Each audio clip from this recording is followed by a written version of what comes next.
안녕하세요. 오늘은 8월 15일 월요일 성모 순천 대축일입니다. 하느님께서는 성자의 어머니 복되신 동정 마리아를 하늘로 불어 올리셨습니다.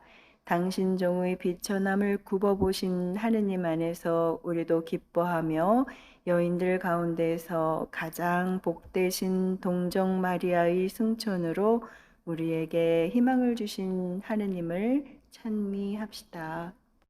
오늘 제1독서인 요한 묵시록에서 요한은 태양을 입고 발밑에 달을 두고 머리에 12개의 별로 된 관을 쓴 여인의 표징을 봅니다.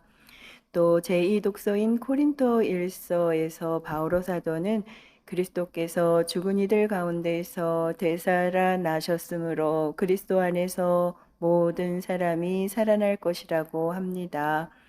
또 루카복음에서 마리아께서는 엘리사벳을 찾아가시어 여인들 가운데에서 가장 복되시다는 인사를 들으시고 주님을 찬송하는 노래를 부르십니다.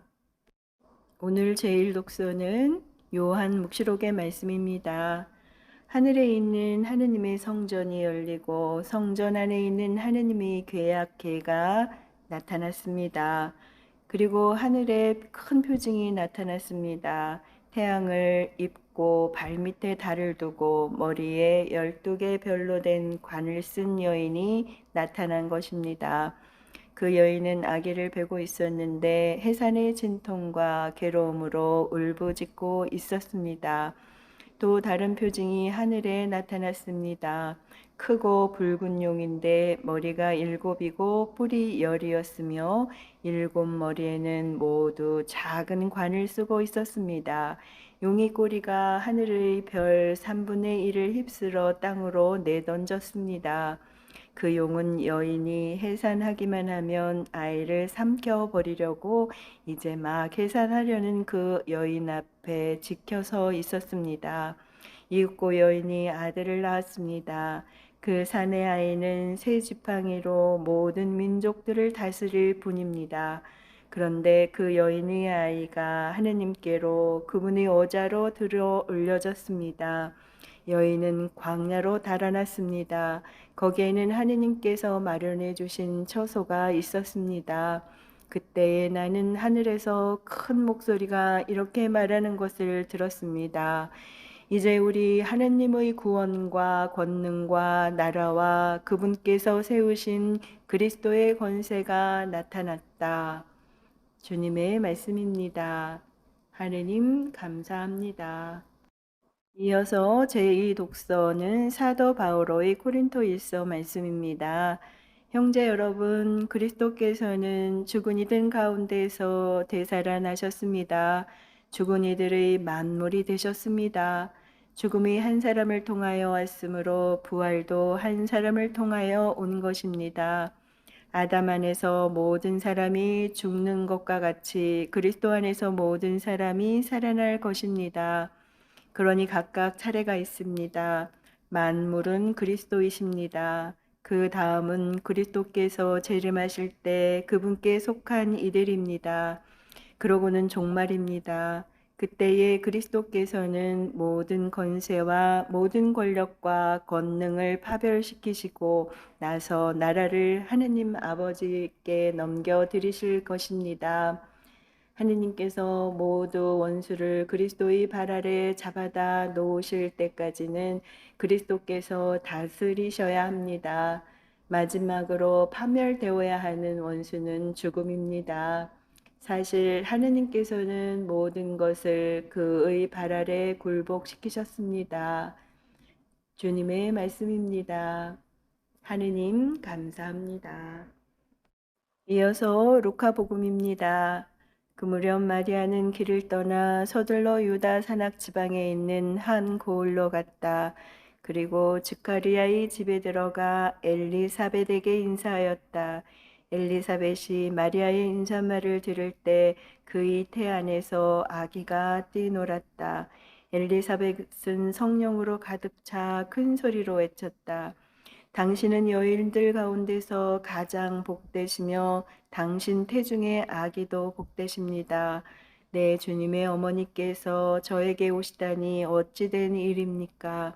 보십시오. 당신의 인사말 소리가 제 귀에 들리자 저의 태 안에서 아기가 즐거워 뛰놀았습니다.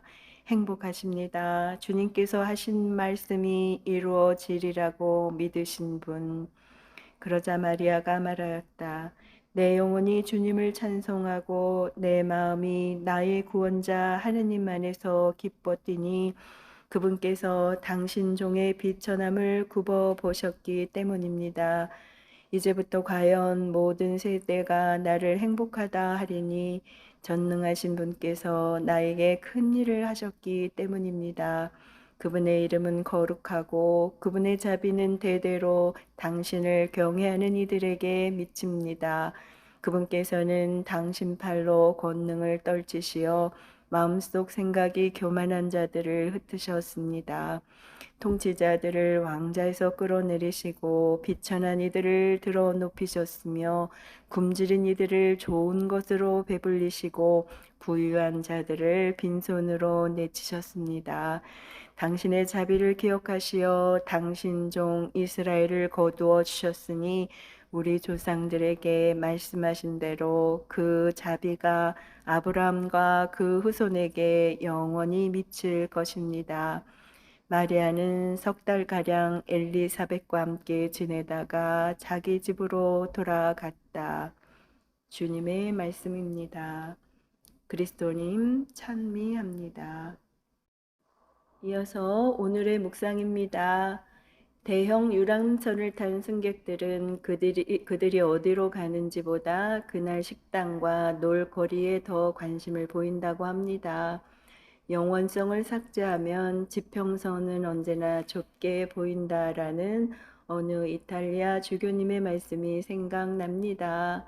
먼 미래를 보지 못한다는 말입니다. 젊은이들 가운데 적지 않은 이들이 원대한 계획을 가지고 있지 않다는 이야기가 들립니다. 그들에게는 올 여름에 어디 갈 것인지, 돌아오는 금요일에는 어떤 클럽에 갈 것인지, 오늘 저녁을 먹고 나면 무엇을 할 것인지가 더 흥미로운 관심사입니다. 이런 현상은 어른들 탓이 큽니다. 어른들의 생각과 삶 속에서 점점 힘들지만 참는다, 영원하다, 결정적이다 등과 같은 말이 사라졌고 그 영향이 젊은이들에게서 보이는 듯 합니다. 우리는 점점 지속, 충실, 인내와 같은 낱말을 멀리하려 합니다. 현재가 영원할까요? 현재를 영원한 것으로 믿고 살아야 할까요? 주님의 어머니 마리아께서 하늘에 오르셨습니다. 오늘 제1독서인 요한 묵시록은 우리에게 한 여인을 소개합니다. 그는 한 아기를 낳은 빛나는 옷을 입은 여인입니다. 붉은 용이 이 여인을 적대시합니다. 아기가 태어나자마자 그 아기를 잡아먹으려고 하지만 아기는 하늘로 올라가고 여인은 광야로 숨습니다. 이 여인은 명백히 교회를 상징합니다. 또한 구세주 메시아를 바라는 하느님의 백성인 우리의 모습이기도 합니다. 그리스도를 반대하는 용은 창세기에 등장하는 뱀을 떠오르게 합니다. 모든 악이 폭력을 휘두르며 아기와 교회를 반대하지만 결국 실패합니다. 교회는 아기를 지켜내고 우리는 광야로 피합니다. 주님께서 우리에게 피난처를 마련해 주십니다. 그곳에서 우리는 마귀의 시련과 유혹에 시달리겠지만 그가 우리를 죽게 하지 못합니다. 교회는 성모님께서 광야로 피신한 모든 백성 가운데에서 가장 먼저 하늘에 올라가셨다고 믿고 고백합니다. 그리고 오늘 복음은 성모님의 위대함을 알리는 진짜 이유를 알려줍니다. 바로 그분의 믿음입니다. 행복하십니다. 주님께서 하신 말씀이 이루어지리라 믿으신 분. 믿음은 성모님의 온 생애를 관통하는 핵심입니다. 성모님께서는 하느님의 사랑이 우리가 썩을 몸으로 끝날 인생이 되지 않게 하시리라는 것을 믿으셨고 마침내 하늘로 불려 올라가시어 우리의 희망이 되셨습니다. 우리는 어디로 가는 인생입니까? 우리가 탄 배의 종착지는 하느님 아버지의 집입니다. 기양살이하는 하와의 자손들이 슬픔의 골짜기에서 눈물을 흘리며 부르짖나이다 라는 말처럼 불확실하고 고통스러울지라도 그 길의 끝은 성모님 생애의 끝과 같을 것입니다. 우리 또한 우리의 어머니처럼 은총으로 하느님의 자비를 입을 것이기 때문입니다. 오늘도 우리 인생이 거룩한 순례 기름을 믿으며 하늘에 오르신 성모님께 도움을 청합시다.